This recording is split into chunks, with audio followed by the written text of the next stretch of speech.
Press the Lord. प्रभूच्या नावाला धन्यवाद असो. देव बाप आज पुन्हा एकदा आपल्या परिवारात आलेला आहे. देव बाप आज कदाचित मला पाठवण्याच्या मर्जीत नव्हता वाटतं. बाहेर निघणार सेवेला आणि असे जोरजोराचे मोठमोठाले थेंबाचा पाऊस आला आणि मी तयार झालो होतो, लगभग तयार झालो होतो, निघण्याची फक्त प्रतीक्षा करत होतो.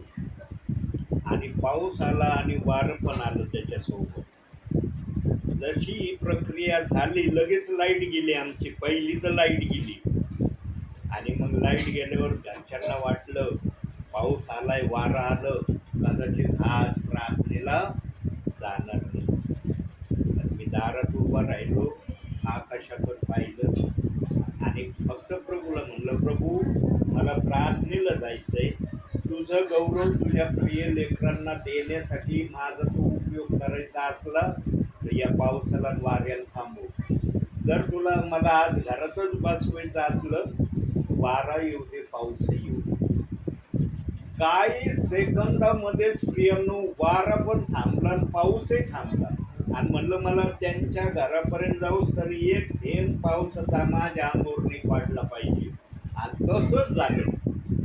एक थेंब मला साऱ्या रस्त्याने माझ्या अंगावर आलं नाही. मनात म्हणलं यहोशुआ सूर्याला थांबवण्याचं सामर्थ्य त्याच्या जवळ आहे, पण देव बाप्पाने आम्हाला कमीत कमी पावसाला आणि वाऱ्याला थांबवण्याचं तरी थोडंफार काहीतरी सेवकांना प्रदान केलंय. फार मनाला प्रसन्नता झाली. तरी देव बाप आपल्या सेवकाचा शब्द ऐकतो. मी जमिनीवरून बोललो, पण स्वर्गामध्ये असलेल्या प्रभूला माझा शब्द ऐकायला गेला. फार मन माझं उल्हासित झालं आणि जल्लोषाने म्हणलं, प्रभू रस्त्याने आणखी एक विनंती केली. म्हणलं, प्रभू त्या ठिकाणी वचनातून आणि विचारातून तुझ्या प्रिय लेकरांना जो पण आशीर्वाद देण्याची तू इच्छा ठेवतो ते सांगण्यासाठी मला सांगितलं. म्हणून देव बाप्पाने माझं मन प्रसन्न केलं, मला आनंदी केलं. साऱ्या दिवसभराचं टेन्शन देव बाप्पाने या केलेल्या प्रक्रियेने माझ्या शरीरातून निघून गेल्याचा मला अनुभव आला प्रिय. आणि खरं जाणकार लोक जे म्हणतात ना, ख्रिस्ती जीवन अनुभव घेण्याचं जीवन आहे. खरोखर प्रियांनो, प्रत्येक वेळेला आम्हाला देवामध्ये अनुभव आला पाहिजे, तर त्या ख्रिस्ती जीवनाला काहीतरी अर्थ आहे. नाहीतर बिना अर्थाचं ख्रिस्ती जीवन जगणं हे काही उपयोगाचं नाही. म्हणून तो देवबाप जर या घरामध्ये तुमच्या समवेत आणि माझ्या समवेत उपस्थित आहे तर त्याचा आदर आणि सन्मान आपण करूया. प्रार्थनेने या भक्तीची आपण सुरुवात करू आणि प्रार्थनेच्याद्वारे या भक्तीला आपण सुरू करण्याचा प्रयत्न करू. मोनता या सुरुवातीची प्रार्थना करेल. प्रार्थना करू. पवित्र पवित्र पवित्र पवित्र पवित्र हे आमच्या आकाश आणि पृथ्वी निर्माण करत्या माझ्या महाप्रभू परमेश्वरा, बाय प्रथमतः तुला आम्ही उंचवितो, तुला गौरवितो, तुला मान महिमा आदर देते माझ्या बाप्पा. प्रभू प्रार्थना करते आज दिवसभर समोर या सायंकाळी तसं मी प्रभू तुझ्या गौरवासाठी तू आम्हाला सर्वांना प्रभू एकत्रित केलं परमेश्वरा. तुझ्या सेवकासाठी इथे परमेश्वरा वचन पेरण्यासाठी प्रभू तू घेऊन आलास प्रभू. तुझ्या नावाला मी कोटी कोटी धन्यवाद देते माझे बाप्पा. प्रार्थना करते माझ्या देव बाप्पा, पगार अंकल जे काही वचन सांगणारे माझे परमेश्वरा ते सांगण्यासाठी लागणारं ज्ञान, ते सांगण्यासाठी प्रभू लागणारं ज्ञान, बुद्धी, मार्गदर्शन सर्व काही तू प्रभू त्यांना दे देव बाप्पा. इथे बसला सर्वांना देव बाप्पा तू आशीर्वादित कर प्रभू. एवढी लहानशी नम्र प्रार्थना देण्यात आणणारा प्रभू येशू ख्रिस्त त्याच्या गोड आणि पवित्र नावाने केली म्हणून पितत्व आहे.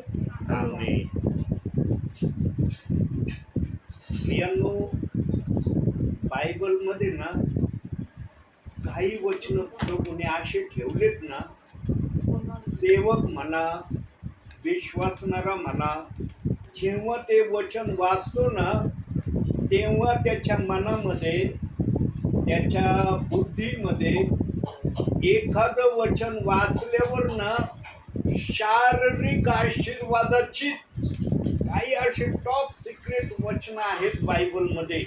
देव बाप्पाने कुठं कुठं ठेवलेत माहीत नाही, पण देव बाप्पाने एक टॉप सिक्रेट वचन आज मला दाखवलंय.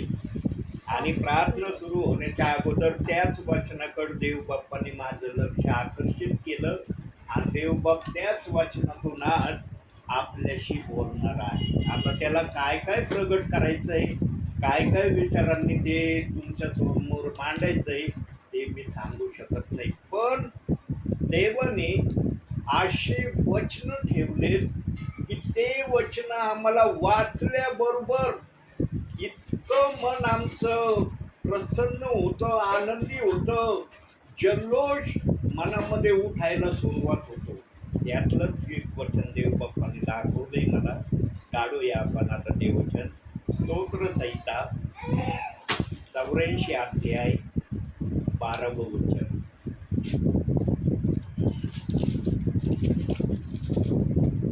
हे सेनाधीश परमेश्वरा, जो मनुष्य तुझ्यावर भाव ठेवी तो कितीतरी झाला. अरे 84 सांगितलं. 84:12 ना. 85-12 क्षमा करा. 85:12. 12 जे उत्तम ते परमेश्वर देईल आणि आमची भूमी आपले फळ देईल. आता बघा, जे उत्तम ते परमेश्वर देईल. हा शब्द जेव्हा विश्वासणारा सेवक ऐकतो ना, त्याचं जास्त लक्ष आत्मिक आशीर्वादापेक्षा शारीरिक आशीर्वादाकडे त्याचं लक्ष केंद्रित होतं. जे उत्तम ते परमेश्वर देईल म्हणजे मला चांगलं, पृथ्वीवरच्या सगळ्या ऐशो आरामाच्या वस्तू, टापटिपीचे कपडे, वेगवेगळे चांगले पदार्थ खाण्यास मिळतील.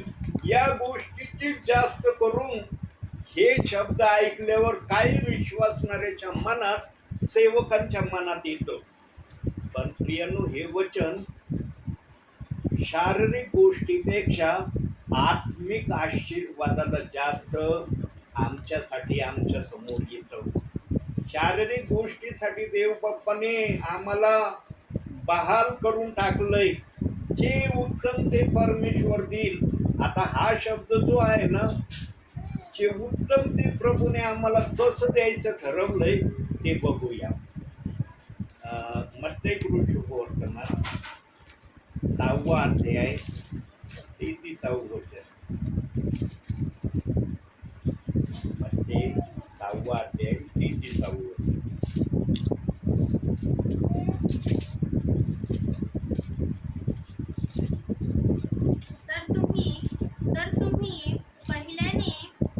जर तुम्ही पहिल्याने त्याचे राज्य व त्याचे नीतिमत्व मिळवण्यास झटा, म्हणजे त्याच्याबरोबर याही सर्व गोष्टी तुम्हाला मिळतील. देव बाप्पाने उत्तम देण्याचं अभिवचन दिलंय ना, तर उत्तम देण्यामध्ये उत्तम कार्य करण्याची किंवा प्रक्रिया करण्याची पण मागणी केली.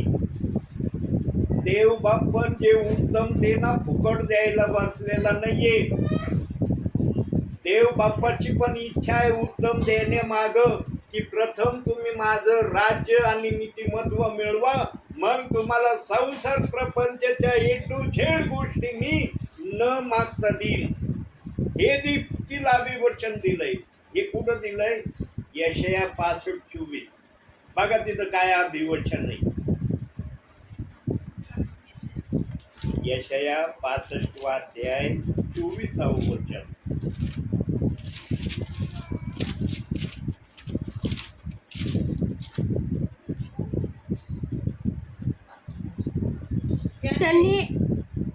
त्यांनी हाक मारण्यापूर्वी मी उत्तर देईन. ते बोलत आहेत तोच मी त्याचे ऐकेन, असे होईल. बघा, तुम्ही मागितलं नाही ना तरी देव बाप म्हणतो मी तुम्हाला देईन. पण अट आणि शर्त काय? नीतिमत्व राज्य मिळवून दाखवा मला. आणि ते नीतिमत्व आणि राज्य प्रभूला मान्य झालं पाहिजे, तुमच्या मनाप्रमाणे नाही. और मी नीतिमत्व राज्य मिळवलं आता प्रभू देईन. प्रभू जर त्याला प्रसन्न झाला ना की खरं त्यांनी नीतिमत्व राज्य मिळवलं, तेव्हा हा शब्द त्या विश्वासणाऱ्यासाठी, सेवकासाठी लागू आहे. तू मागितलं नाही तरी तुला देईन मी. तुझ्या ध्यानामनात आलं नाही तरी ते तुझ्या समोर मी ठेवीन. आणि देवबाप जो पण शब्द बोलतो ना, तो शब्द पूर्ण करण्याची देव बाप्पामध्ये ताकद आहे. देव बाप्पाचा एकही शब्द व्यर्थतेचा शब्द नाही की देव बाप बोललाय आणि ते करण्यास देव बाप्पाला कुठंतरी आडखळण झालं आणि देव बाप पण काही वेळेला हताशतेने म्हणणार अरे मी तर असं बोललो पण मला असं करता आलं नाही. प्रियांनो, सगळ्यांना प्रत्येक ठिकाणी काही ना काही अडथळा येईल, आडखळण येईल. देवाला कोणत्याच गोष्टीचा आडखळण नाही. बायबलमध्ये लिहिलेला प्रत्येक शब्द देव बाप पूर्ण करायला तयार आहे. त्याला जी जबाबदारी करायची ती त्यांनी थोडक्यात वचनात सांगितली आणि बाकीच्या मग आम्हाला सांगितल्यात. आणि मग सावधानतेने सैताना विरोधात आम्ही कसं राहायचं त्याचं मार्गदर्शन सांगितलंय. आणि ज्या ज्या गोष्टी आम्हाला द्यायचं अधिवचन देव बाप्पाने बायबलमध्ये सांगितलंय ते तुम्हाला भेटणार. पण प्रियांनो, जे उत्तम ते परमेश्वर देईन हे वचन कधी मनामध्ये असं धरून चलू नका मला फक्त शारीरिक आशीर्वाद प्रभू देईल. शारीरिक आशीर्वाद ना एदेन बागेमध्येच प्रभू परमेश्वराने आदामाला देऊन मोकळा झालाय. इतका मोठा आशीर्वाद आदामाला एदेन बागेत दिला, पण आदामाने तो मोठा आशीर्वाद ना देव बाप्पाचा ओळखला नाही. त्याला ओळखता नाही आलं देव बाप्पाचा आशीर्वाद. एक सिंपलच्या गोष्टीच्या नादी लागून त्याने देव बाप्पाच्या एवढ्या मोठ्या आशीर्वादाला तो तर वंचित झालाच. प्रथम आम्हाला वंचित केलं, पण देव बाप्पाने बायबल लिहिताना आमच्यासाठी आशेचा किरण ठेवलाय की असं केलं तर तुम्हाला मी देईन, नाही केलं तसं तर मग जसं तुम्ही चाललं चला माझ्या नावावर. काय आशीर्वाद दिला एदेन बागेत माहिती आहे आता मला? आशीर्वादित व्हा, फलद्रूप व्हा, ऋतुवे व्यापून टाका. काय आशीर्वाद आहे देव बाप्पाचा. प्रियांनो, हे 3 वाक्य ना देव बाप्पाच्या मनातले संकल्प आदामासमोर प्रभू परमेश्वराने व्यक्त केले. पण हव्वेच्या एका भुलवणुकीने आदाम भुलवला गेला. आशीर्वाद दिल्यानंतर आदामाने फळ खाल्लंय बरं का. बायबलचं वचन सांगतं फळ खाल्ल्यावर देव बाप्पाने आशीर्वाद नाही दिला बरं का. वाचा तुम्ही वचनामध्ये 2ऱ्या अध्यायामध्ये आदामाला हा आशीर्वाद दिला आणि 3ऱ्या अध्यायामध्ये आदामाने ते फळ खाल्लं. देव अगोदर देतो आणि मग करायला सांगतो, पण आदामाने केलेल्या पापामुळं देवाने आपला हात आखडला आणि मग त्याने जबरदस्तीने काही गोष्टी आमच्या समोर ठेवल्या. जे आज वचन आलं ना, जे उत्तम ते परमेश्वर देईन, पण कधी देईन? त्याची इच्छा पूर्ण केली तर देईन. आणि जे उत्तम देणार आहे ते पवित्र आत्मा सांगन. पण असं नाही की पवित्र आत्मेने लिहिलंय आणि तो सांगणार नाही उत्तम काय आहे. प्रियांनो, ज्यांच्या जवळ आत्मा आहे ना तेच निवडलेले प्रियजन आहे आणि ते स्वर्गामध्ये जाणार आहेत आणि त्यांचंच उचलणं जाणं कधी पण होणार आहे. कधी पण होणार आहे. असं नाही की त्याची वेळ ठरवली प्रभूने. आम्ही फक्त आमच्या बुद्धीच्या अक्कलेने काही गोष्टी सांगतो. जसे मी अंकलांना सांगितल्या की प्रभू आम्हाला उचलणार आहे तर काय प्रक्रिया व्हावी. आमच्या ध्यानामनात पण वचनाला धरून काही गोष्टी येतात चांगल्या. प्रियांनो, आमच्या गोष्टीप्रमाणेच प्रभू करण असं नाही. पण जर एखादी गोष्ट प्रभूच्या आत्म्याने विचाराच्या माध्यमातून व्यक्त केली ना तर कधी कधी देव बाप ती गोष्ट करायला हायगही करत नाही, मागं पुढं पाहत नाही. बघा त्याचा पुरावा यशाया 44 अध्याय 26 वचन. जो पण विचारीन त्याला लगेच वचनाचा पुरावा. 26 ना. मी आपल्या सेवकाचा शब्द खरा करणारा, आपल्या दूतांची संदेश वचने सिद्धीस नेणारा आहे. बस काय काय बोलतंय वचन? मी आपल्या सेवकाचा शब्द खरा करणारा, आपल्या दूताची संदेश वचने सिद्धीस नेणारा आहे. प्रियांनो, जर सेवकाने प्रार्थना सुरू होण्या अगोदर जर एखादा विचार सांगितलाय ना, तर देवाचा आत्मा वचनाप्रमाणे बोलत आहे की माझ्या सेवकाने जर उच्चारण केलंय ना, मी तसं पण करायची तयारीत आहे. पण आम्ही त्या तयारीपर्यंत आलोत का? आमची तयारी झाली का तिथपर्यंत जाण्याची? म्हणून त्या तयारीला जाण्यासाठी 2 प्रक्रिया देव बाप्पाने आम्हाला करायला सांगितल्या. तिसरी प्रक्रिया सांगितलेली नाही. तिसरी प्रक्रिया स्वतः देव बाप करणार आहे. आम्हाला 2च सांगितल्या. म्हणून बघा, कोणत्याही व्यक्तीची अपराध 2 वेळेस माफ करतो. तिसऱ्यांदा सहसा माफ नाही करीत बरं का. तिसऱ्यांदा त्याचं मन कठीण होतं, नाही अरे तिसऱ्या वेळेस मी माफ करण्याच्या प्रक्रियेत नाही. 2 वेळेस मी माफ केलं, संतोषाने माफ केलं. हा तिसऱ्यांदा पण करतोय ना, माझं मन नाही म्हणत आता याला माफ कर म्हणून. म्हणून आम्हाला पण देव बाप्पाने वचनाप्रमाणे 2च गोष्टी करायची मान्यता दिली. तिसरी गोष्ट प्रभू करेल. कोणत्या 2 गोष्टी वचनातून बघूया. याकोबाचं पत्र, पहिली गोष्ट, 1 अध्याय 22 वचन.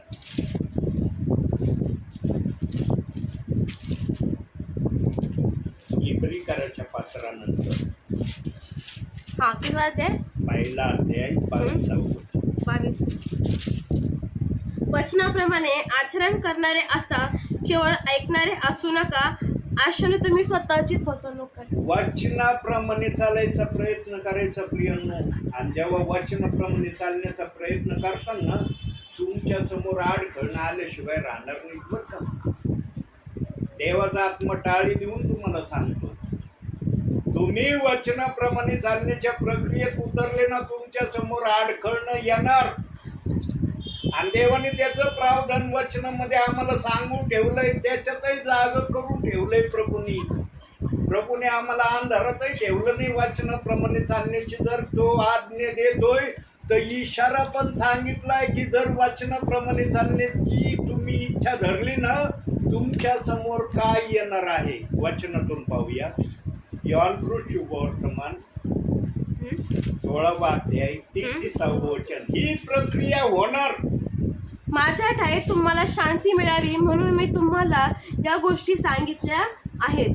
जगात तुम्हाला क्लेश होतील तरी धीर धरा, मी जगाला जिंकले आहे. क्लेश होतील म्हणजे काय?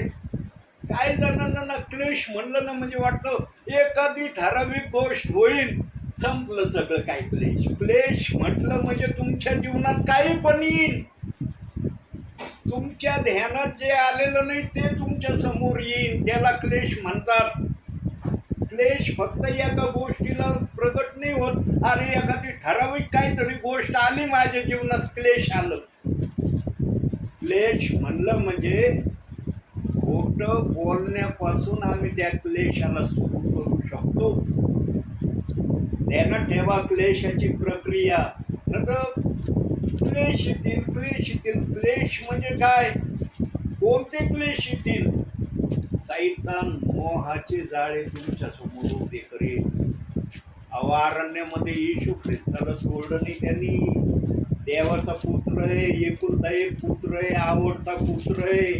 बाजूला केलं सैतानाने. त्याला लगेच प्रश्न विचारले, तू देवाचा पुत्र आहेस ना? 40 दिवस उपाशी राहिलास, या धोंड्याला भाकरी करण्याची आज्ञा कर. त्याने विचार नाही केला, मी हा प्रश्न कुणाला करत आहे? एकुलत्या एक तारणाऱ्याला करत आहे, ज्याच्याजवळ सामर्थ्य आहे त्याला मी प्रश्न करत आहे. सैतानाला वाटत होतं येशू ख्रिस्त कोणत्या ना कोणत्या जाळ्यामध्ये माझ्या चतुराईने मी अडकवीन. कारण सैतानाला थोडासा उत्साह कशाचा झाला होता माहिती? सैतान थोडा उत्साही कशाने झाला होता? कारण जगामध्ये पाप आणण्याच्या प्रक्रियेने तो थोडासा उत्साही झाला होता. प्रभू परमेश्वराला क्रोधित त्यांनी केलं होतं. पाप झाल्यावर परमेश्वराने आनंद केला का? एदेन बागेमध्ये केलंय का? प्रभूने आनंद केला. हव्वा आणि आदमा बरोबर म्हणला तुम्ही पाप केलं, चला थोडा मी तुमच्या बरोबर आनंद करतो, थोडस खेळतो तुमच्या बरोबर. क्रोध व्यक्त केला, तिघांना उभं केलं, सैतानाला उभं केलं, हव्वेला उभं केलं, आदमाला उभं केलं.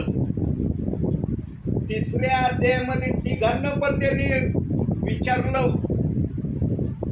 हव्वेला म्हणला, अरे हव्वे हे काय केलंस तू? हव्वा लगेच म्हणजे मी नाही केलं हे, मी दोषी नाहीये, मला या सापाने सांगितलं म्हणून मी ते करायला तयार झाले. जेव्हा आदमकडे पाहिलं, आदमाला म्हणलं, अरे आदम तुला काय आज्ञा दिली होती, काय केलं तू? आदमाने पण आपलं पाप लपवण्यासाठी हव्वेकडे बोट केलं.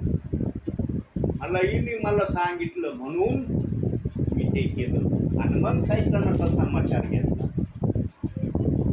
सैतानाला म्हणला, तू हे केलंच ना, माणसासारखा चालत होतास ना तू, माणसासारखा होता ना, आता पोटाने चालशील तू, जन्मभर पोटाने चालशील, माती खाशील, मातीत राहशील आणि मातीतच मरशील. सैतानाला जेव्हा हा शाप दिला ना प्रियांनो, तेव्हा तो सरपटायला लागला. शाप दिल्यावर तो सरपटायला लागला, पोटाने चालायला लागला. त्या अगोदर सैतानाविषयी कुठंच सांगण्यात आलं नाही की तो सरपटत होता म्हणून. साप हा शब्द होता, पण तो चालणारा होता, सरपटणारा नव्हता. शाप दिल्यावर तो सरपटायला लागला. हवेला जो शाप दिलाय तो शाप आजपर्यंत कोणती पण बाई मुलगा प्रसवण्याच्या वेळेस ज्या वेदना होत्या, तो देवाचा शाप स्त्री वर्गाला आहे. पुरुषाला काय शाप आहे? निडाळाची घाम तू शेतामध्ये गाळशील आणि ती भाकर खाशील. करतोय ना शेतकरी आज शेतामध्ये काम? शेतकऱ्यासारखा घाम ना शेतामध्ये कोणाचंच पडत नसत प्रियांनो. इतकं मेहनतीने शेत करावं लागतं. आता आम्ही आमची शेती करायला, नांगरायला, याला त्याला जेव्हा सांगितलं तेव्हा आम्ही पाहिलं, त्याला आम्ही पैसे देऊन काम करून घेतो, त्याचा घाम किती काळानं फार घाम गळतो प्रियांनो. या जमिनीची मशागत करताना ना इतका घाम गळतो ना पुरुषाच्या शरीरातला, सांगता येत नाही प्रियांनो. जे शाप दिलेत ना प्रभू परमेश्वराने, ते शाप बरकरार आहेत. पण आता या शापातून सुटण्याची प्रक्रिया सुरू होणार आहे. आणि त्या सुटण्याच्या प्रक्रियेचे केंद्रबिंदू निवडलेले प्रियजन आहेत.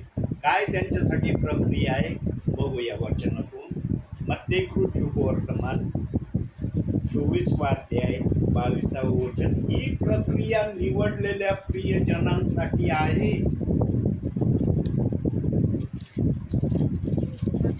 24 अध्याय 22 वचन.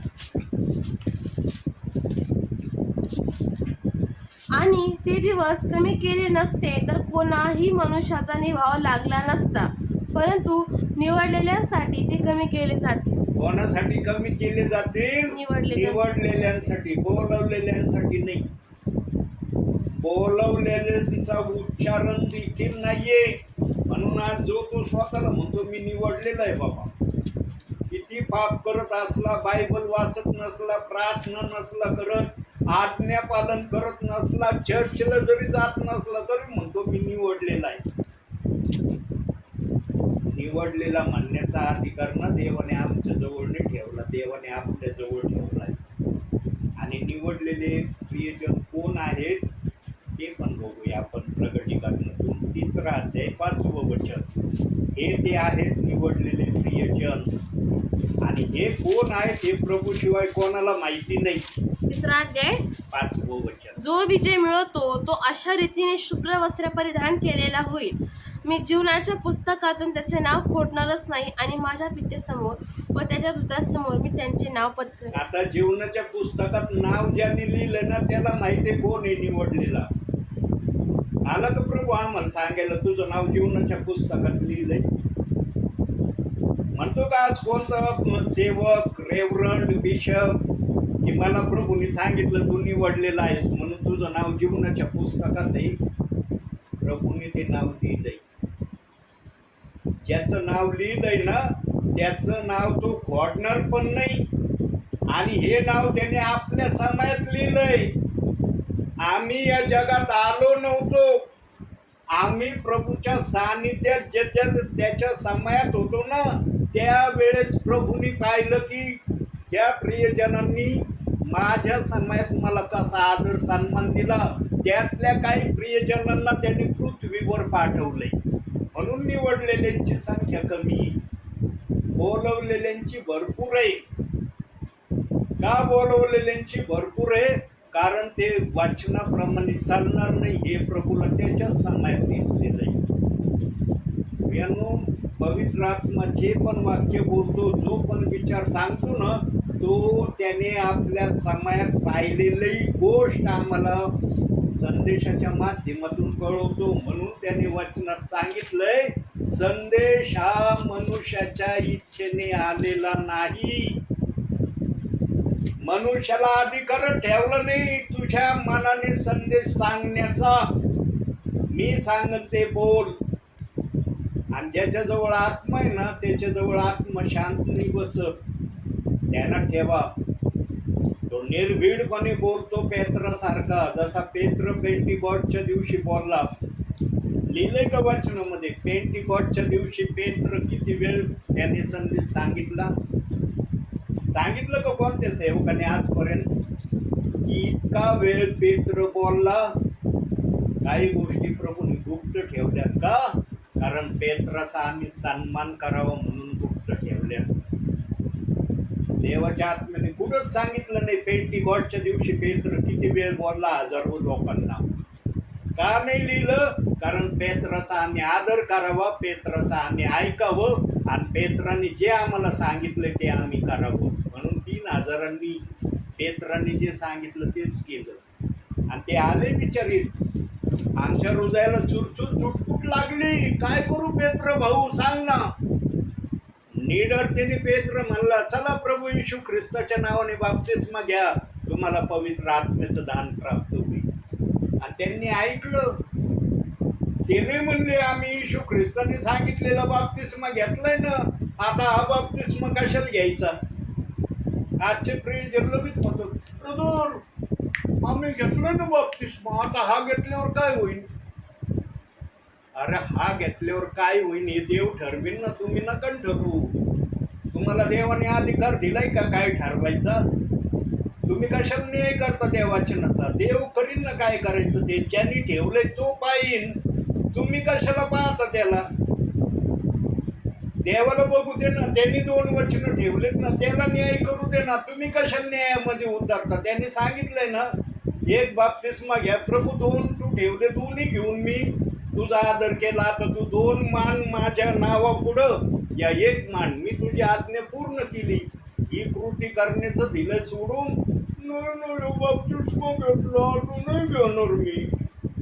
प्रभू मागं लागत नाही घे म्हणून. प्रभू म्हणतो ठीक आहे नाही ना घेत नको घेऊ. वर आल्यावर विचारीन तुला माझ्या वचनाचा आदर का नाही केला. दुसरं पहिली गोष्ट वचनाप्रमाणे आचरण करणारे असा.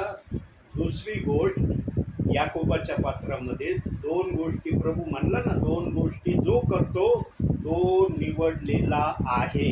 दुसरी गोष्ट याकोबाचं पत्र 2 अध्याय 10 वचन. कारण जो कोणी संपूर्ण नियमशास्त्र पाळून एका नियमाविषयी चुकतो तो सर्वांविषयी दोषी होतो. बघा प्रभूचा आत्मा म्हणला जर एक शब्द माझा तुम्ही ऐकला नाही एक शब्दाच्या विरोधात तुम्ही गेले तुम्ही संपूर्ण पवित्र शास्त्राच्या वचनाचे दोषी आहात. एक शब्द जर देवाचा नाकारला ना एक शब्द देवाच्या आत्म्याने सांगून ठेवलंय सगळं पवित्र शास्त्र तुम्ही माझं नाकारलं. माझ्या आज्ञेची अवज्ञा केली. काय घ्यायचं प्रियांनो तुम्हाला. अवज्ञा घ्यायची का आज्ञा घ्यायची. देवाचं ऐकण्यामध्येच कल्याण आहे. देवाचं ऐकलं नाही ना, तुमचं कल्याण कधीच होणार नाही. इथं होणार नाही आणि वरती तर मग देव बापचं न्यायाच्या प्रतीक्षेची तयारीच करत आहे. कोण कोण न्यायाच्या प्रक्रियेमध्ये उतरणार आहे. म्हणून जे वचनाप्रमाणे चालणारे आहेत ना, त्यांच्याकडं बघ, अरे हे व्यवस्थित आहे बरं का, यांना जरा न्यायाच्या प्रक्रियेतून मी बाजूला करतो. पण जे वचनाप्रमाणे दिसत नाही ना, माझा समय येत आहे, तुमचा समय चाललाय, नाही ना ऐकत तुम्ही सेवकाची वाणी. सेवक ज्या आत्म्याच्या प्रेरणेने, वचनाच्या पुराव्याने, विचाराच्या माध्यमातून तुम्हाला सांगतोय, तुमच्या डोक्यामध्ये जात नाही ना, वर आल्यावर मी तुमचा हिशोब घेईन. यांनो, देवाचं ऐकण्यासाठी ना प्रथम मनाची तयारी करावी लागते. मी ऐकत, पहिली गोष्ट मनाची तयारी. दुसरी गोष्ट प्रभू समोर नम्र होणं. तेव्हा प्रभू ज्या गोष्टी तुम्हाला शिकवतो ना, त्या तुमच्या हृदयात अंतःकरणात जातील. काय नाही, सेवकांना काय काम आहे? घरोघरी जायचं, वचन सांगायचं, चर्चमध्ये जायचं, संदेश सांगायचं, याच्याशिवाय त्यांना कामच नाही. यांना एवढंच काम दिलंय. काही जण आजच्या समयात बोलू राहिले, यांना काय काम नाही, फक्त घरोघरी जाऊन वचन सांगायचं काम आहे. आम्ही दुसरं काम काही करतच नाही का? काही शब्दांनी सेवकाचा अपमान केला जातोय आणि जिथं सेवकाचा अपमान आहे ना, तिथं प्रभूचा अपमान आहे. लक्षात ठेवा. प्रभूने सेवकाला निरोप्या हे नाव दिले. अंतिम समयामध्ये बायबलमध्ये माझे निरोपे ते, माझे वकील आहेत ते, माझे राजदूत आहेत ते. काय काय शब्दांनी सन्मानित केले सेवकाला, बघूया जरा वचनातून आपण. हे शब्द जर आले तर 2 ग्रंथिकाराचं पत्र 5वा अध्याय 18 पासून 20 पर्यंत वाचा. ही सगळी देवाची करणी आहे. त्याने स्वतःबरोबर आपला समेट ख्रिस्ताच्याद्वारे केला आणि समेटाची सेवा आम्हाला दिली. म्हणजे जगातील लोकांची पालखी ज्यांच्याकडे न मोजता देव ख्रिस्तामध्ये स्वतःबरोबर जगाचा समेट करीत होता आणि त्याने आपल्याकडे समेटाचे वचन सोडून दिले. म्हणून देव आम्हाकडून मिळवेत आपल्यासारखे आम्ही ख्रिस्ताच्या वतीने वकिली करीत. देवाबरोबर समेट केलेले असे तुम्ही अशी आम्ही ख्रिस्ताच्या वतीने विनंती करतो. काय नाव दिलंय? किती गोष्टी सांगितल्या वचनामध्ये, पण प्रामुख्याने वकिली. वकील सेवकाला या पदाने बहुमानित केलंय. आज विश्वासणाऱ्याचं सेवकाकडे पाहण्याचा दृष्टिकोन कसं झालाय? कसं झालाय? प्रभूच्या उपस्थितीमध्ये बसल्यावर ना पवित्र आत्मा दाखवून देतो सेवकाकडे पाहण्याचा दृष्टिकोन तुमचा कसा झालाय किंवा कसा बनवित आहात तुम्ही. याप्रमाणे सेवकाकडे पाहण्याचा दृष्टिकोन हर एक विश्वासणाऱ्याचा असावा, ही अपेक्षा आहे. जो ही अपेक्षा पूर्ण न करता सेवकाला काही उद्धटपणे बोलतो, सेवकाची चेष्टा करतो, सांगा प्रियांनो, देव बाप कसा इन्साफ न्याय करीन त्यांचा. साधं समजू नका सेवकाला. आज पाऊस येत होता, प्रभूला फक्त म्हणलं, प्रभू तुझे लोक तुझ्या वचनाची वाट बघत आहेत, तहानेले भुकेलेले झालेत आणि मी जाऊन आलोय दुपारी तिथं आणि त्यांना शब्द दिलाय, संध्याकाळी मी येतोय, त्रास केला. तुझं निघायच्या वेळेलाच पाऊस आणला. तुझी जरी इच्छा नसली ना मला पाठवायची, येऊ दे पाऊस, येऊ दे वार. पण जर तुझी इच्छा असेल ना की माझ्या दासाने जाऊन माझ्या लोकांना माझा निरोप आत्म्याच्या प्रेरणेने कळवावा, तर या वाऱ्याला पावसाला थांबव. काही सेकंदामध्ये वारा आणि पाऊस देवाने थांबवला. आणि निघते वेळेस मनात फक्त म्हणलो, प्रभू ज्या ठिकाणी मला प्रेयरला जायचंय तिथं जाण्यापर्यंत माझ्या अंगावर एक पावसाचा थेंब नाही पाडला पाहिजे. आणि देवाने तसंच केलं. एक थेंब माझ्या अंगावर पाडला नाही. अहो यहोशुआ जर सूर्याला थांबवू शकतो आम्ही आमच्या विनंतीने देव बाप्पाने जो पाऊस पाठवला त्याला थोडं बहुत थांबू शकतो का नाही त्याच्या गौरवासाठी. यांनो आकाश पृथ्वी नाही तशी होतील पण देवाची इच्छा कधी नष्ट नाही होणार. त्यांनी वचनात सांगितलंय. आकाशाला आणि पृथ्वीला त्यांनी काही मोजलं नाही. आपल्या वचनासाठी नाता वाचलेल्या बहिणीने वचनामध्ये पण वचनाचा देवबाप किती सन्मान करतो ते पण तुम्ही ऐकलंय. सर्व नावाहून देव बाप्पाने आपल्या वचनाला श्रेष्ठता दिली आणि वचनाची महती देव बाप्पाने वाढवली आहे असं स्तोत्राच्या पुस्तकात देव बाप बोललाय. पुढं बोललाय बघूया तो पण शब्द. स्तोत्र संहिता 138 दुसरं वचन बघा तिथं काय म्हणतोय प्रभू. 138:2 तुझ्या पवित्र मंदिराकडे वळून मी तुझी उपासना करेन. तुझ्या दयेमुळे व तुझ्या सत्यामुळे मी तुझ्या नावाचे स्मरण करेन. कारण तू आपल्या संपूर्ण नावावरून आपल्या वचनाची दोरी वाढवली आहे. कशाची दोरी बी वाढवली. वचनाची. देवाने ना सर्वात मोठं प्राधान्य आपल्या वचनाला दिलंय आणि जो वचनाला दोष लावतोय त्याला देव बाप सोडेन का. म्हणून देवाचा आत्मा फार कळवळ्याच्या वाणीने सांगतोय प्रियांनो, वचनाला दोष लावण्याकडे कधी आपलं मन केंद्रित करू नका. वचनाला दोष लावण्याची प्रक्रिया तुमच्याकडून झालेली असेल, पश्चाताप करा, क्षमा मागा, कबूल करा की मी हे केलंय, मला प्रभू याच ठिकाणातून माफ कर. देव बाप माफ करीन. काही जण तर मला बोलले, काय बोललेत माहिती का, आम्ही मरू पण प्रेषित 2:38 वचनाला दोष लावायचं सोडून देणार नाही. मला नका सोडू. मी कुठं मागं लागलोय तुमच्या की सोडून द्या म्हणून. देव विनंती करतोय तुम्हाला, सोडून द्या. ते नाही ना सोडायचं, नका सोडू. मी विनंती निरोप सांगायला आलोय, जबरदस्ती करायला नाही आलो तुमच्याकडून. आणि मग हे बोलू नाही थांबले नाही, आम्ही मरू पण त्या वचनाच्या विरोधातच चालू. म्हणून चला, तुम्हाला मरणं मान्य पण त्या वचनाला सोडून देणं मान्य नाही ना, करत राहतो. फार वेगवेगळ्या प्रकारचे विश्वासणारे मला भेटले. मी निमूटपणे ऐकून घेतलं. प्रभू म्हणला काय नको बोलू, ऐकून गप्प राहा. बोलतेच ना बोलू दे. ते आता फार फार अभिमानाने तुला बोलतेच ना, माझ्या समाज त्यांचा अभिमान मी काढीन. आणि कसा काढीन, वचनातून लागेल. मग ते वर्तमान 12वा अध्याय 36वे वचन. याप्रमाणे प्रभू प्रत्येकाचा अभिमान उतरवणार आहे.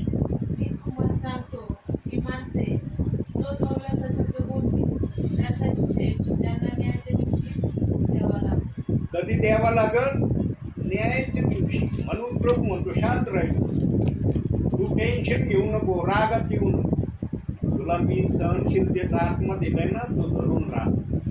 बोलतेच ना बोलू दे. या वचनाप्रमाणे हिशोब घेतला जाणार आहे.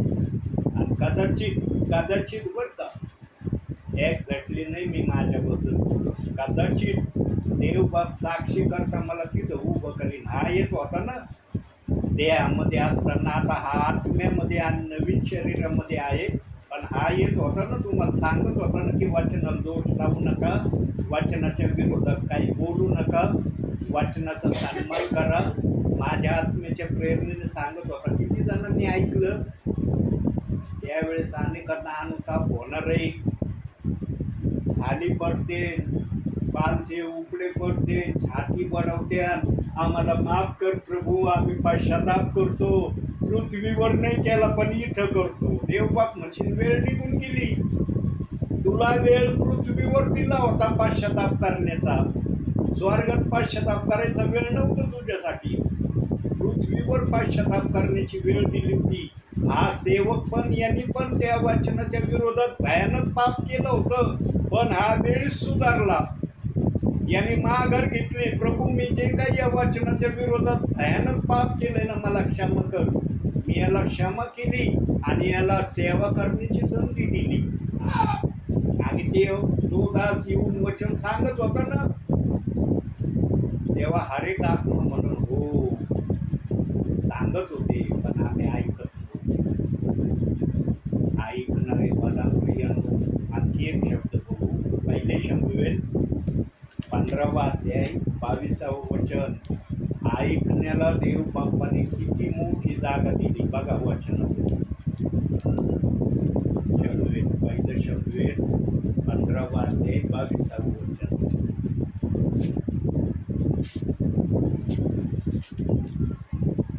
पहिले शमूएल 15वा अध्याय 22वे वचन. तेव्हा शमूएल म्हणाला, परमेश्वराचा शब्द पाहिल्याने जसा त्याला संतोष होतो तसा होमांनी व यज्ञांनी होतो काय. पहा, यज्ञापेक्षा आज्ञा पाळणे बरे, खिडक्याच्या तोफेपेक्षा वचन ऐकणे बरे. काय ऐकणे बरे? वचनालाच प्राधान्य हर ठिकाणी देव बाप्पाने दिलंय. वचनाशिवाय दुसऱ्या गोष्टीला देव बाप्पाने सर्वात मोठं प्राधान्य दिलंच नाही. अख्ख्या पवित्र शास्त्रामध्ये पवित्र आत्मा वचनाचाच सन्मान करत आहे. आणि जे वचनाला दोष लावतात त्यांचा विचार करा. ॲपोजिट बाजू विचारात आणणं जर सन्मान करायला सांगितलंय, कुणी सन्मान न करता विरोध करतोय, विचार करा देवाचा आत्मा न्यायाच्या समयात कसा हिशोब घेईल. सोपं नाही प्रियांनो वचनाला दोष लावणं.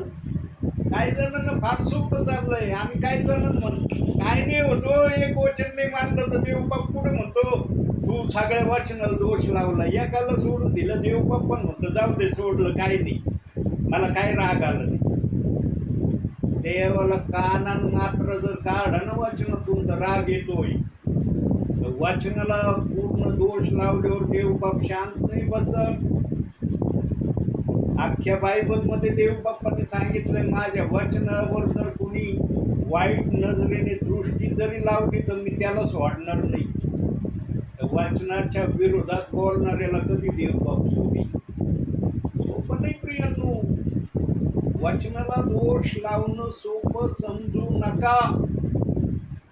आज जे कोणी वचनाला दोष लावण्यासाठी प्रोत्साहित करत आहेत ना विश्वासणाऱ्यांना, फार धोक्याच्या सिग्नलीवर ते आहेत. आणि भोळ्या बाबड्या विश्वासणाऱ्यांना पण धोक्याच्या सिग्नलीवर ते घेऊन चाललेत. आणि काही जण चाललेत मला सेवामध्ये म्हणले, आमच्या पालकांनी सांगितलं या वचनाचा आदर नाही करायचं, हे वचन ऐकायचं नाही. आणि हे वचन सांगायला आलेल्या सेवकाला तर काहीच किंमत द्यायची नाही, त्याला तर दारातच उभं नाही करायचं. बाकी दुसरी गोष्ट लांब, पाणी बिनी विचारणं लांब, त्याला दारातच येऊ द्यायचं नाही. मला स्वतः बोलले, मी ऐकलंय, हे बायबल साक्षीला आहे. देवाच्या आत्मेने पाहिलं माझ्या दासाने कुठं कुठं हा शब्द ऐकलाय. माझ्या जरी ध्यानात नाही ना, पण माझ्या बरोबर ही प्रक्रिया झाली हे देव मला आठवून देतोय. वचनाला दोष लावणारे बनू नका. फार धोक्याची सिग्नल सुरू झालेली जगामध्ये. अतिशय धोक्याच्या सिग्नलीला देव बाप्पाने सुरू केलंय.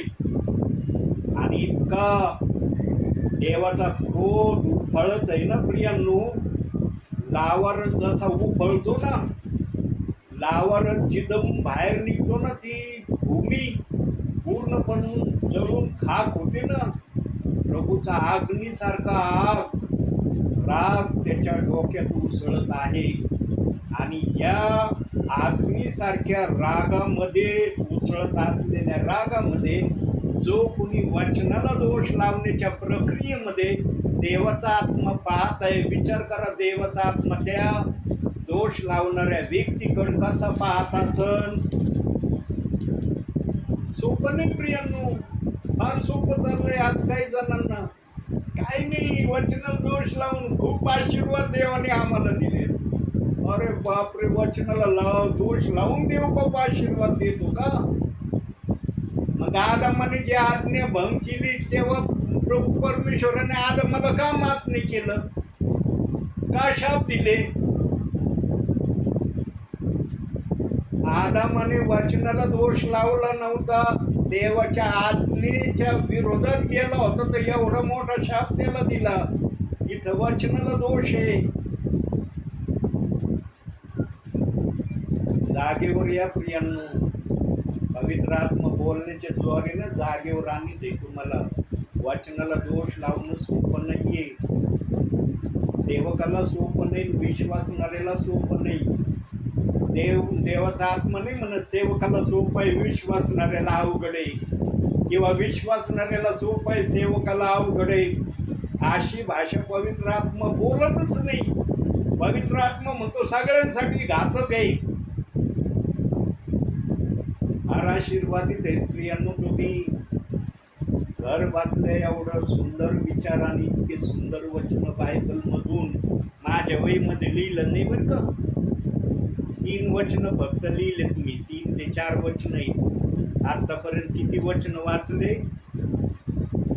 1 वचन देवबाप्पाने फक्त त्या माझ्या संदेशाच्या वहीतून दाखवलं, आणि देवबाप म्हणलं याच्यातूनच मी आज बोलणार.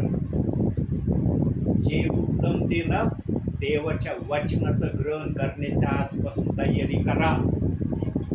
वचनाला हृदयामध्ये घ्या आणि त्याला म्हणा, हे उत्तम मला परमेश्वर देईल. दोष लावण्याची प्रक्रिया काढून टाका. ती दोष लावण्याची प्रक्रिया देवाकडून नाही, मनुष्याकडून दोष लावण्याची प्रक्रिया आहे. देवाने कुठं सांगितलं नाही माझ्या वचनाला दोष लाव आणि माझ्या नावामध्ये चल. दोष लावणाऱ्यांचा न्याय निश्चित आहे. बोलवलेल्यांना अंगणामध्ये जाणं त्यांचं फिक्स आहे. निवडलेल्यांना देवाबरोबर राज्य करणं त्यांचं ठरलेलं आहे. देवाचे हे निर्णय, आणि जे देवामध्ये नाही त्यांचा विचार करा. मग त्यांच्यासाठी कशी प्रक्रिया असेल. हे पवित्र शास्त्र अतिशय अनमोल शास्त्र आहे प्रियांनो. अनमोल खजिना देवबाप्पाने आम्हाला दिलाय. आत्म्याच्या प्रेरणेने याला आत्मसात करा तर तुम्हाला आशीर्वाद आहे. हे वाचायचं आणि याच्याच विरोधात चालायचं. म्हणून याकोब 2:10 मध्ये देवबाप बोलला ना, जर एक नियमशास्त्र तू माझं पाळलं नाही ना, पूर्ण पवित्र शास्त्र तू माझं पाळलं नाही. किती मोठा वाक्य बोललाय प्रभूचा आत्मा. आज ज्यांना हे वचन समजलं ना ते जागेवर येतील. समजतच नाही, वचन वाचतील समजत नाही, कारण आत्मा बोलत नाही म्हणून समजत नाही. आत्मा बोलला ना मग समजून त्या वचनाचा अर्थ काय. कोणता सेवकाने ते वचन वाचलं नसेल सांगा बरं. याकोब 2:10 वचन कोणत्या सेवकाने वाचलं नसेल किंवा ऐकलं नसेल? कळलंय का? नाही कळलं. म्हणून राजरोसपणे दोष लावण्याची प्रक्रिया चालली. स्वतःचा दोष लावते, दुसऱ्यांना दोष लावण्यासाठी तयार करते. आणि जो कुणी प्रेषित 2:38 वचनाची सेवा करतो त्यांच्या सेवेमध्ये अडथळे उभे करतात. त्याला घरी येऊ देऊ नका, त्याची प्रार्थना होऊ देऊ नका. तो खोटा संदेश आहे, तो नरकात जाणार आहे. जायचं का त्याच्या बरोबर नरकात? सेवक जर असा विश्वासणाऱ्याला बोलला, कोणता सेवक म्हणन मला जायचं त्या सेवका बरोबर नरकात? राजरोजपणे ही प्रक्रिया चालली, आजही चालली, अंतिम समयातही चालली. अंतिम समयामध्ये शेवटची संधी देवबाप देत आहे सर्वांना. आता ऐकून शहाणे व्हा, वचनाप्रमाणे आचरण करण्याच्या प्रक्रियेत उतरा. कोणत्याही वचनाला दोष लावण्याचा विचार सुद्धा तुमच्या मनात येऊ देऊ नका. तो दोष लावायची प्रक्रिया लांब ठेवा. किती जण ऐकतील देव? किती जणांना म्हणता येईल मी ऐकणार आहे, मी करणार आहे, मी इथून मागं सेवकाचं जे ऐकलं त्या वचना विरोधात ते सोडून देईन आणि नव्याने त्या वचनाचा आदर करण्याच्या प्रक्रियेमध्ये स्वतःला आणीन. जो अशा विचारामध्ये येईल ना त्याच्यासाठी स्वर्गाचा दरवाजा उघडा. जरी पेत्र उभा आहे ना दरवाज्यावर, पेत्राला देवबाप सांगन हा सुधारला, याला आत येऊ दे. बिघडला होता पण सुधारला, पृथ्वीवरच याला आत येऊ दे, आडवू नको. सेवक कशाला पाठवतोय प्रभू? वेळ घालवायला? सोडले ना सगळे काम, तुम्ही बसलत ना. केलं का विचार? जाऊ दे सेवकाला तर त्याचं करीन, आम्ही आमचं करत बसू. दिलं का देवाने असा विचार तुमच्या डोक्यामध्ये? देवाच्या आत्मेने तुम्हाला उत्साहित केलं, आज मी निरोप देणार आहे, ऐकायसाठी या. आलात ना तुम्ही? देवाने जर आमंत्रण दिलं ना तर देव आशीर्वाद पण देईल, ऐकल्यावर आशीर्वाद देईल. यांनी घ्यायचं यांनी सोडायचं केलं ना म्हणून नाही आशीर्वाद. बरेच जण या कारणाने ऐकतात, या कारणाने सोडून देतात. ही प्रक्रिया करू नका. आशीर्वादित जर व्हायचा असेल, जागा मावणार नाही एवढे आशीर्वाद जर बघायचे असतील प्रभूचे, तर प्रभूच्या वचनाचा आदर सन्मान करा. जन्मभर तो भिकारी लाजर श्रीमंताच्या दाराच्या उंजळीवर पाडला होता. त्या लाजराने, फोडाने भरलेल्या लाजराने विचार केला, मला पृथ्वीवर जागण्यासाठी या श्रीमंत व्यक्तीच्या दरवाजाजवळ राहणंच माझ्यासाठी जगण्याचा माध्यम आहे, न तर मी कधी फिनिश होणार आहे. त्या श्रीमंत व्यक्तीला दया नाही आली. अरे फोडाने भरलेला लाजर माझ्या दरवाजाच्या इथं आहे, याला मी थोडंसं तरी जे स्वादिष्ट खातोय त्याच्यातलं थोडं देतो. दिलं नाही त्यांनी. जे काही त्याचं लाळ उष्ट खाली ताटाच्या खाली पडत होतं ना, ते लाजर येऊन उचलायचं आणि खायचा. त्याच्यावर जागला तो. पण त्या श्रीमंत व्यक्तीला दया माया नाही आली की अरे मी या लाजराला निदान पोट भर नाही, निदान अर्धी भाकर का व्हायना याच्या शरीराला तृप्त करण्यासाठी देईल. त्याला बघून चांगलं चांगलं खात होता. बिचारा लाजर त्या श्रीमंताकडे बघत असल, अरे कसा खातोय हा, काय काय घास खातोय, अरे एखादा तुकडा तरी मला देईल की धर, तू माझ्याकडे लय बघतोस, एवढं घे खा. नाही दया माया आली त्याला, नाही दिलं. एक घास जन्मभर नाही दिला, म्हणून मरणानंतर काय पलट झाली. श्रीमंत व्यक्ती अग्नीत उभा राहिलेला दिसला. तू म्हणालो बापरे, हे पृथ्वीवर काय मजेत राहत होतो, इथं अग्नीत उभा आहे मी, आणि हा माझ्या दरवाजाजवळ पडलेला भिकारी लाजर हा ब्रह्मच्या उराजवळ. आणि मग त्याची अक्कल ठिकाणीवर येते. जेव्हा आगीत उभा राहतो तेव्हा तिची अक्कल ठिकाणीवर येते, तवर येत नाही. मग त्याला 5 भावांची आठवण येते. म्हणतो माझे पृथ्वीवर 5 भाऊ आहेत, त्यांनी माझं सारखं या अग्नीमध्ये येऊ नये म्हणून इथून कुणाला तरी पाठव, त्यांना सांग की तुम्ही श्रीमंतीवर प्रेम करू नका, दया माया आणि सत्कर्मावर प्रेम करा. अग्नीत उभा राहिल्यावर श्रीमंत व्यक्तीची अक्कल जागेवर आली. पृथ्वीवर असताना अक्कल जागेवर नाही आली. आणि मग अब्राम म्हणलं, पृथ्वीवर सेवक संदेश त्यांचं ऐकवा. हे माझे भाऊ 500 जणांना मोजणार नाही. मग अब्राम म्हणलं, जर ते पृथ्वीवरच्या सेवक संदेश त्यांना मोजणार नाही, इथून कोणी पाठवलं तर त्याला ते मोजते म्हणून काय गॅरंटी आहे?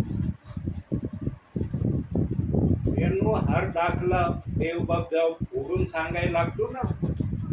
देवाजवळ अद्भुत सांगणं असतं. आमची अक्कल जेवढी काम नाही करणार ना, त्याच्या पुढचं देवबाप्पाला माहीत असतं. पण देवबाप तेवढंच कळवतो जेवढं तुम्हाला ग्रहण होईल. देवबाप पण तुमच्या डोक्यावरून जाईल तेवढं नाही सांगत. तुम्हाला जेवढं ग्रहण करता येईल तेवढंच सांगतो.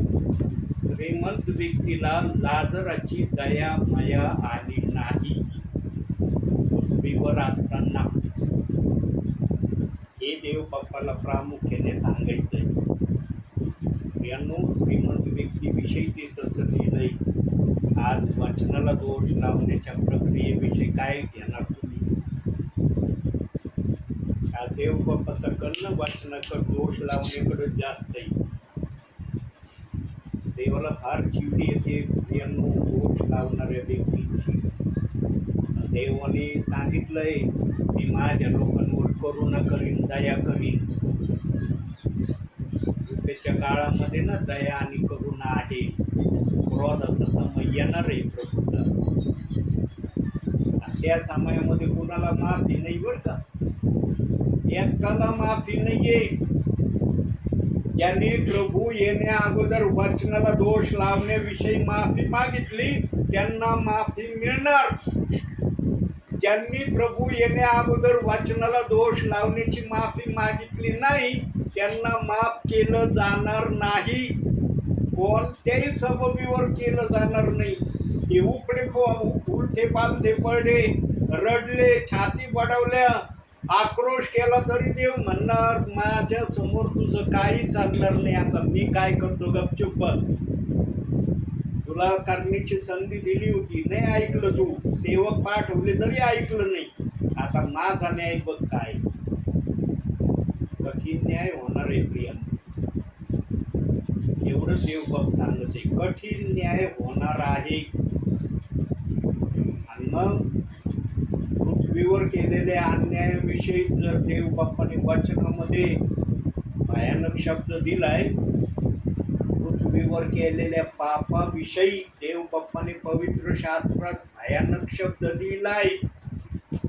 वचनाला दोष लावण्याच्या प्रक्रियेमध्ये जे असतील त्यांचा न्याय किती भयानक असेल बघूया. आता पृथ्वीवर पाप केलेल्या प्रियजनांचा न्याय किंवा काय प्रभू म्हणतो वचनातून. इब्रीकरांचं पत्र 10वा अध्याय 30-31 दोन वचन वाचा.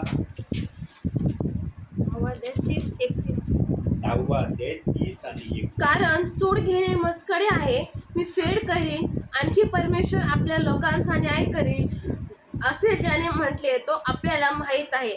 जिवंत देवाच्या हाती सापडणे हे भयंकर आहे. जे विश्वासणारे, जे सेवक वचनाला दोष लावून प्रभू समोर सापडतील ना, देवाचं वचन सांगतंय भयानक. मी नाही बोलत, देव बोलतोय वचनातून.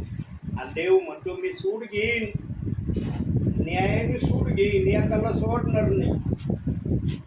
जे इथं माफी मागतील ना त्यांना माफ केलं जाणार आहे. मी पण वचनाला दोष लावणारा भयानक देवाचा सेवक होतो. आजही नगरमध्ये परिवार आहेत, आजही आहेत, आत्ता पण आहेत. आणि ते म्हणतात मला ब्रदर आमच्या घरी येऊन 238 वचनाचं काय सांगितलं होतं आम्हाला.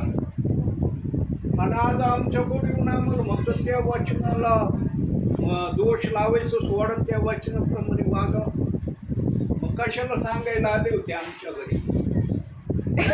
मी सांगितलं पण जेव्हा मी वचनाला दोष लावी होतो ना तेव्हा मी आज्ञानी होतो. आज्ञानी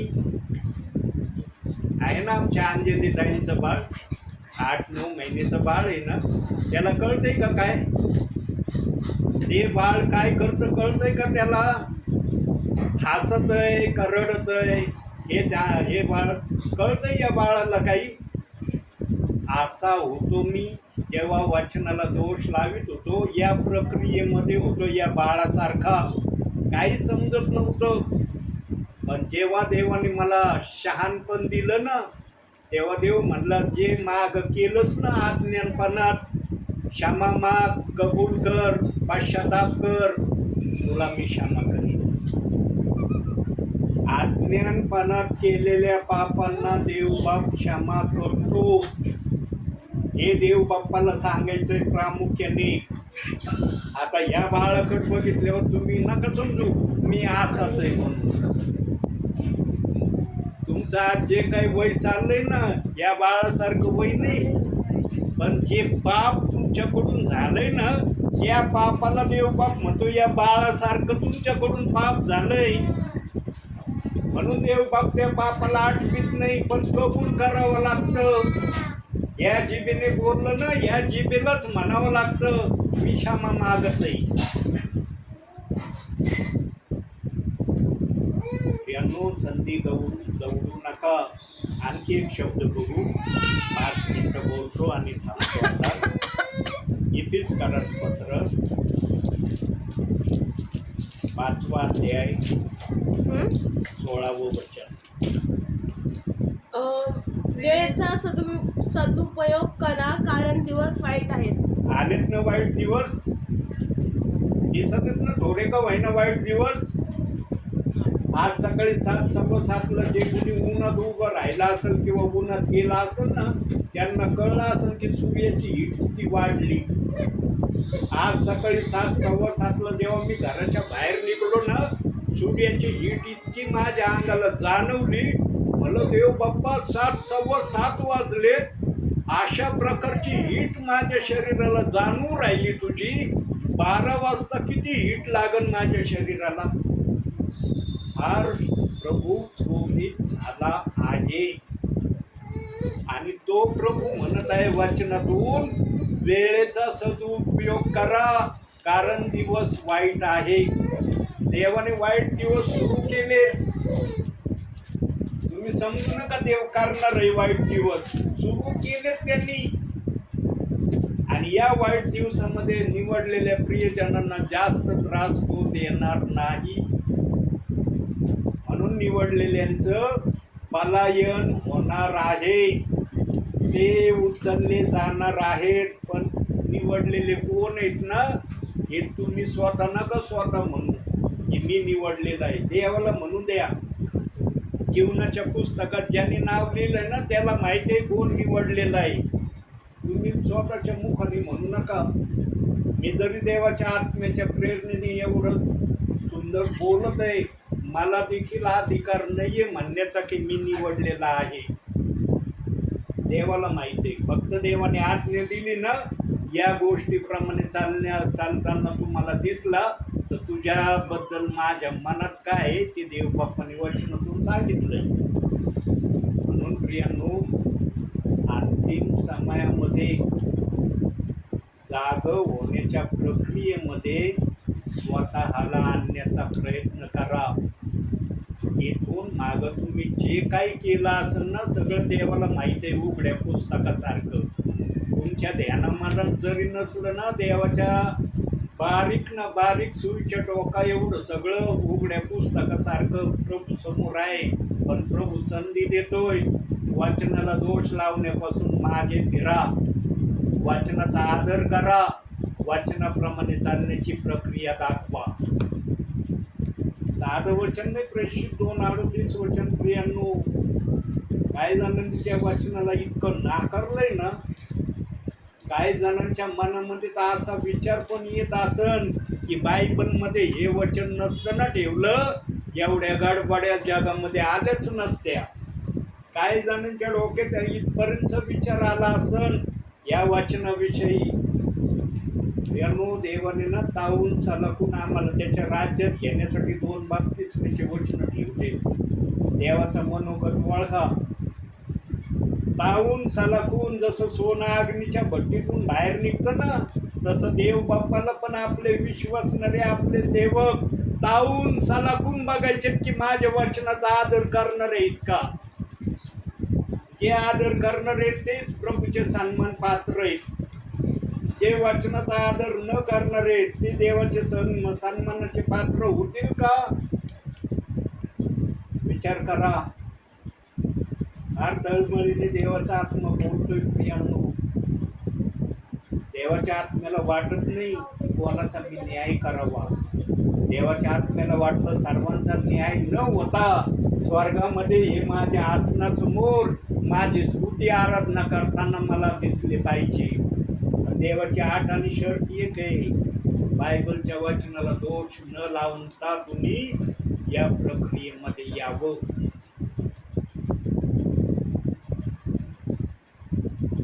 फार गलत अफवा वचनाविषयी सेवकाच्या मनात आहेत आणि काही विश्वासणाऱ्याच्या मनामध्ये आहे.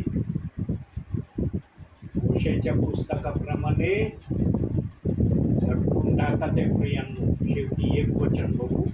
होशेयाचं पुस्तक जर देव बाप्पांनी मला दाखवलंय, 14वा अध्याय काढूया. एक वचन शेवटी दाखवतो तुम्हाला. होशेयाचं पुस्तक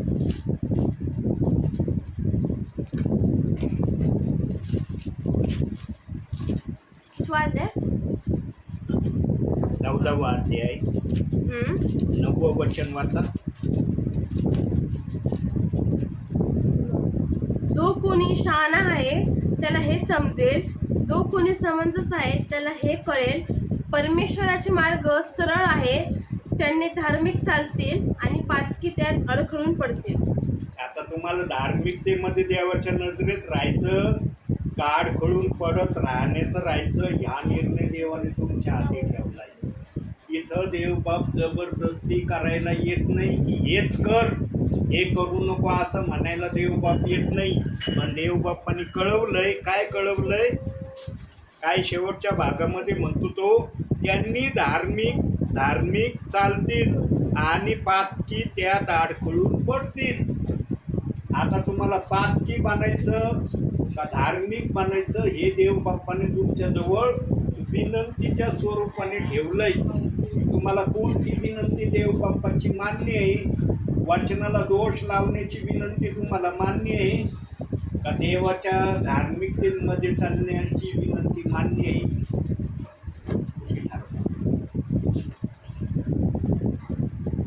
कोणत्याही घटनेला काही पण होऊ शकतं बरं का. रात्री आम्ही झोपेत असताना सुद्धा आम्हाला देवबापू उचलू शकतो. देवाला बंधन नाही बरं का उचलण्याच्या प्रक्रियेचं. अरे विश्वासणारा सेवक जागा असला तरच उचलीन. झोपलेला असल्यावर देवाला काही बंदी घातली का? नाही, झोपलेला आहे त्याला हात लावू नको, त्याला घेता येणार नाही तुला, कारण तू झोपलेला आहे. देवाला काही करण्याचा अधिकार आहे. म्हणून शहाणे त्या वचनामध्ये सुरुवातीला शब्द दिलाय, जो शहाणा आणि समंजस असेल त्याने ऐकावं. आहात का तुम्ही शहाणे समंजस? वाटतं का प्रभूच्या उपस्थितीमध्ये की मी शहाणा पण आहे समंजस पण आहे?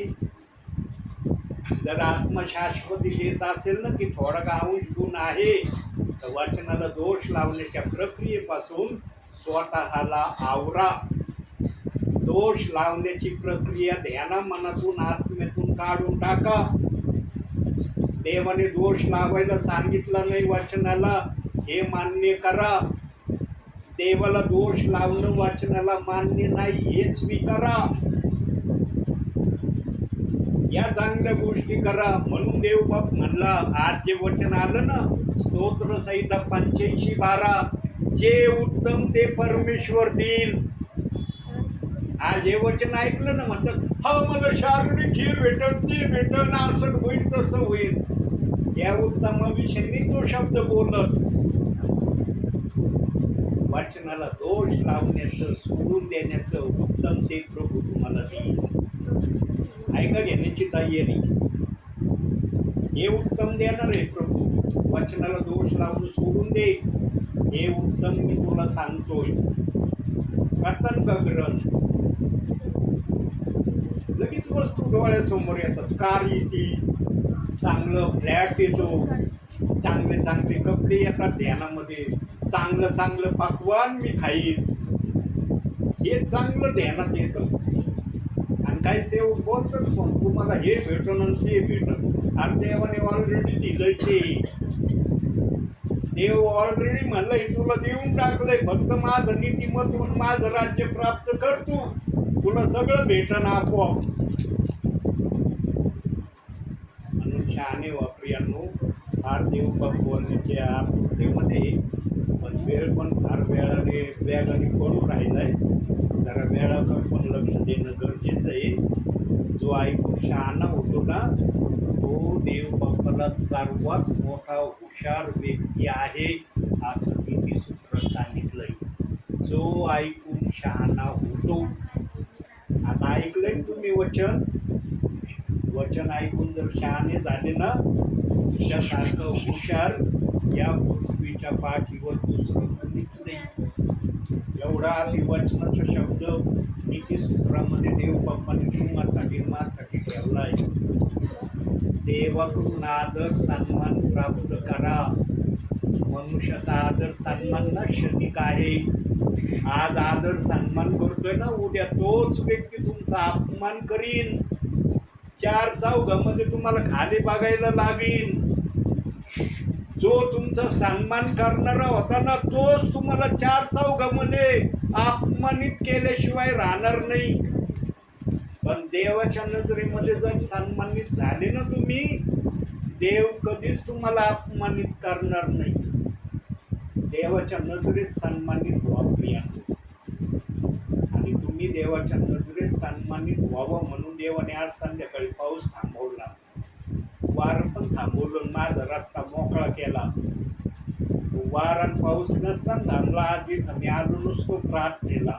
देवाला म्हणत तुझी इच्छा, तुला जर आपल्या लोकांना वचन नसलं द्यायचं, जे आणलंच ते होऊ दे. जर तुला वचन द्यायचं असलं तर मी जायला रेडी आहे, कपडे घालून तयार आहे मी. पण अचानक तू ये माझ्या समोर ठेवलंय. देवाने तत्क्षणी माझा शब्द ऐकला आणि माझा रस्ता मोकळा केला. जा माझ्या दासा, मी रस्ता मोकळा केला आणि आलोय तुमच्यापर्यंत. काय चाललंय ऐकतात ना तुम्ही? हे अगदी खरं सांगतोय, या बायबलला साक्षी धरून सांगतोय. असं वाईफळ शब्द नाही बोलत. देवाचा आत्मा कधी वाईफळ शब्द नाही बोलत. लक्षात ठेवा, देवाचा आत्मा तेच बोलतो जे झालंय किंवा जे होत आहे, हेच देवाचा आत्मा कळवतो. देवाच्या आत्म्याच्या डिक्शनरीमध्ये ना खोटं बोलणं लिहिलेलं नाही. जे सेवक, जे विश्वासणारे आपल्या फायद्यासाठी सेवकाला म्हणा किंवा विश्वासणाऱ्याला म्हणा खोटं बोलतात ना, सर्वात मोठ्या धोक्याच्या रस्त्यावर तो आहे. मग सेवक असो तो या विश्वासणारा असो, त्याने ऐकून शहाणं व्हावं आणि खोटं बोलणं सोडून द्यावं. काही जण उघडरित्या खोटं बोलतात बरं का. कधी कधी देवाचा आत्मविश्वासणाऱ्यांना दाखवतो, सेवकाला पण दाखवतो. हा, देवाचा आत्मा काही करू शकतो. देवाच्या आत्म्याला बंधन नाही, हे नको करून ते नको करू. देवाचा आत्मा दाखवतो, तू ऐकतोस ते खरं आहे का खोटं आहे. म्हणून खऱ्याने वागा. प्रभूमध्ये आलात ना, प्रभूने तुम्हाला खरं वागण्यासाठी आपल्या राज्यात घेतलंय. खोटं बोलण्यासाठी नाही घेतलं देवाने तुम्हाला आपल्या राज्यात. जो खऱ्याने वागत तो स्वर्गामध्ये जाईल. जो खोटं बोलून इतरांची फसवणूक करून देवाच्या राज्यात चलन ना, त्याचा न्याय निश्चित ठरलेला आहे. म्हणून आजच्या या छोट्याशा संदेशातून देवबाप तुम्हाला आणि मला भरपूर आणि भरपूर आशीर्वाद देऊ. आमेन. डोळे बंद करा.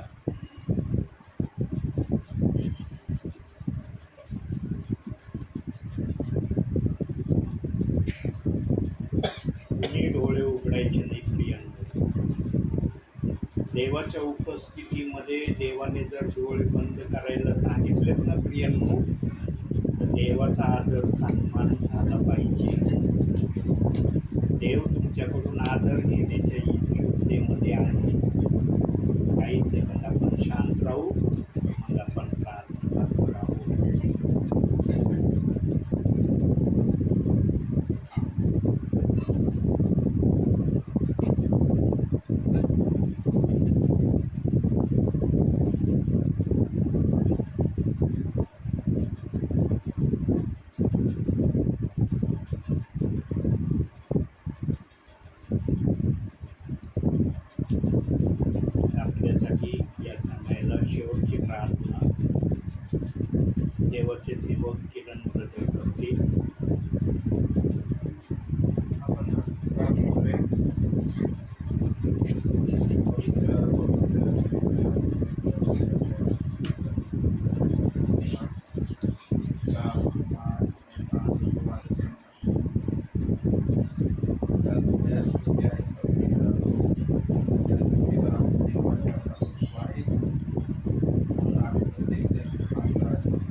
त्या त्यांना पूर्ण अशी तुला विशेष प्रार्थना करतो. परमेश्वरा, दिवसभर आम्हा प्रत्येकाची काळजी घेतली, सांभाळ संरक्षण केलंच प्रभू. ते तुझ्याचं जाणं येणं आशीर्वादाचं केलंच प्रभू. या सर्व गोष्टीबद्दल तुझे आभार मानतो. परमेश्वरा, आजची रात त्या सर्वांची समर्पित होत असताना परमेश्वरा प्रत्येकाची काळजी घे, शांत सुरक्षित दे प्रभू. पुन्हा एक वार त्याचा नवीन दिवस आपण नव्याने पुन्हा एक वार प्रभू तुझ्या सुरुवातीमध्ये फिरत असताना तुझ्या सेवकाचं मार्गदर्शन आणि देवा प्रत्येक गोष्टीमध्ये प्रभू त्यांना तू सहाय्य कर, मदत कर, अशी तुझ्याकडे विशेष प्रार्थना करतो प्रभू. तुझ्या नावाला ते माझे प्रभू आम्ही प्रत्येक जण प्रभू तुला नम्र होत असताना प्रभू आम्ही प्रत्येकाची काळजी घे आणि तुझ्या नावाचा गौरव दे प्रभू. आम्ही तुझ्यासाठी विशेष प्रार्थना बरोबर सर्व वेळ समज प्रभू तुझ्या रक्षणात झोपून ही लहान नम्र प्रार्थना आम्ही आणखी मागतो स्वर्गीय बापा, तुझ्या दासाने वचन देणाऱ्या सेवकासाठी इतकं मागितलं माझ्या बापा, की तुझ्या आत्म्याने मला पण या दासाकरता आणि या परिवाराकरता काहीतरी मी पण तुझ्यासमोर बोलावं म्हणून मला प्रेरणा दिली, म्हणून धन्यवाद माझ्या बापा. प्रथम स्वर्गीय बापा, स्वर्ग सोडून जर तू या जागेत या घरात जर येतोस ना माझ्या बापा, आणि इतकं सुंदररित्या वचनातून आणि विचारातून जर यांच्याशी तू बोलतोस ना माझ्या बापा, आज या प्रियजनांची जी अपेक्षा, इच्छा, आशा, ज्या काही प्रार्थना हे तुझ्याकडं करत असतील माझ्या बापा, जे मला माहिती नाही माझ्या बापा, हे सर्व तुला माहीत आहे माझ्या बापा. काही अंशी यांनी तुला कळवलं पण असं शब्दांनी की माझी इच्छा काय आहे म्हणून. स्वर्गीय बापा, हर परिवारामध्ये, हर सेवकामध्ये आशा आणि इच्छा आहे. कोणी आशेविना आणि इच्छेविना नाही आहे माझ्या बापा. कोणी सांगतं, कोणी सांगत नाही, हा भाग वेगळा आहे. पण प्रत्येकाला याची अपेक्षा आहे हे तू जाणून आहे माझ्या बापा. स्वर्गीय बापा, या जागेत, या घरात तुझी उपस्थिती जर आहे तर ही जागा, हे घर आशीर्वादानं भरलं पाहिजे माझ्या बापा. आणि ते आशीर्वाद तुझ्याकडून मी मागत आहे माझ्या बापा, या प्रियजनांसाठी, ज्या आशीर्वादाची हे प्रियजन तुझ्याकडं प्रार्थना करत आहे. कोणती प्रार्थना यांच्याकडं तुझी चालली मला शब्दशः माहिती नाही, पण मला जे काही समजतंय माझ्या बापा, जे काही तुझा आत्मा मला बोलण्यासाठी प्रोत्साहित करत आहे माझ्या बापा, ते मी तुला सांगत आहे. या प्रियजनांची हर एक इच्छा नासुरी येशू ख्रिस्ताच्या नावाने पूर्ण कर. हे मोठ्या आशेने जर तुझ्या चरणासमोर आलेले आहेत माझ्या बापा, तर यांना पण भरभरून आशीर्वादाने यांची तू तृप्ती कर, अशी मी तुला प्रार्थना करतो. यांनी जर तुला अनमोल वेळ दिलाय माझ्या बापा, तर तू पण आपले अनमोल आशीर्वाद द्यायला दिरंगाई करू नको. ते त्यांना माझ्या बापा जे ते तुला मागत आहेत. मग ते काय मागत आहेत मला माहिती नाही, पण ज्या गोष्टीविषयी ते तुला बोलत आहेत प्रार्थनेच्या माध्यमातून, एकांती म्हणा, सामूहिकरित्या म्हणा, ते त्यांना दिल्याशिवाय राहू नको. तर तुझं या घरामध्ये येणं या प्रियजनांसाठी आशीर्वादाचं कारण झालंय. तू कधीच रिकामा येत नाही माझ्या बापा कोणत्याही परिवारामध्ये, कोणत्याही विश्वासणाऱ्याजवळ. पण आशीर्वाद आणण्याचा अधिकार पण तुला आहे आणि आशीर्वाद तसेच घेऊन जाण्याचा पण अधिकार तुला आहे. तुझी इच्छा जर पूर्ण झाली तर तू आशीर्वाद दिल्याशिवाय राहत पण नाही माझ्या बापा. प्रभू, या परिवाराला मी पूर्णपणे आशीर्वादित झालेलं डोळे भरून पाहण्याच्या इच्छेमध्ये आहे. आणि सर्वात मोठा आशीर्वाद मी तुला या घरामध्ये जेव्हा पहिल्या वेळेस आलो ना, तुझ्या आत्म्याच्या प्रेरणेने पहिल्या वेळेस आलो आणि पहिला संदेश तुझ्या आत्म्याच्या प्रेरणेने जेव्हा मी दिला ना माझ्या बापा, त्या संदेशामध्ये आणि प्रार्थनेमध्ये मी तुला काय मागितलं तुला माहीत आहे माझ्या बाप्पा. मला विसर पाडला होता, पण तुझ्या आत्म्याने मला आठवून दिलं की मी पहिल्या वेळेस या परिवारात प्रार्थनेला आलो होतो, तेव्हा संदेशात आणि प्रार्थनेमध्ये कोणती मध्यस्थीची विनंती तुला मी सादर केली हे देवाच्या आत्म्याने मला समजून दिलंय. म्हणून मी तुला बोलत आहे माझ्या बापा. पुनरुपी मी उच्चारण करत आहे. अंकलांना चालता आलं पाहिजे, चालताच नाही ते पाळले पाहिजे माझ्या बापा. हे उद्गार माझ्या मुखातून काढलेले आहेत आणि हे शब्द तू पूर्ण केले पाहिजे माझ्या बापा. कारण तो आपल्या सेवकाच्या मुखातून निघणारा प्रत्येक शब्द पूर्ण करणारा देव आहे. स्वतःची संदेश वचने सिद्धीस नेणारा देव आहे. आणि तुझ्या दासाच्या स्वतःसाठी काही मागितलेलं नाही. अंकलांसाठी जे आत्म्याने खरेपणाने तुझ्याकडे मागणी केली माझ्या बापा, ती मागणी तू मान्य केली पाहिजे. त्या मागणीप्रमाणे तू कृती केली पाहिजे माझ्या बापा. कारण स्वर्गीच्या देवा, प्रत्येक वेळेला या परिवारातले बहुसंख्य प्रियजन तुझ्या पवित्र चरणासमोर प्रार्थनेला हजर असतात माझ्या बापा. त्यांची आशाची निराशा देऊ नको माझ्या बापा. प्रत्येकाच्या आशा वेगवेगळ्या आहेत ते मी मान्य करतो, पण कोणालाच निराश करू नको माझ्या बापा. आणि विशेष करून अंकलांना तर कदापि निराश करू नको माझ्या बापा. फार मोठी आशा त्यांच्या मनामध्ये प्रज्वलित तू या दासाच्या माध्यमातून केलेली आहे.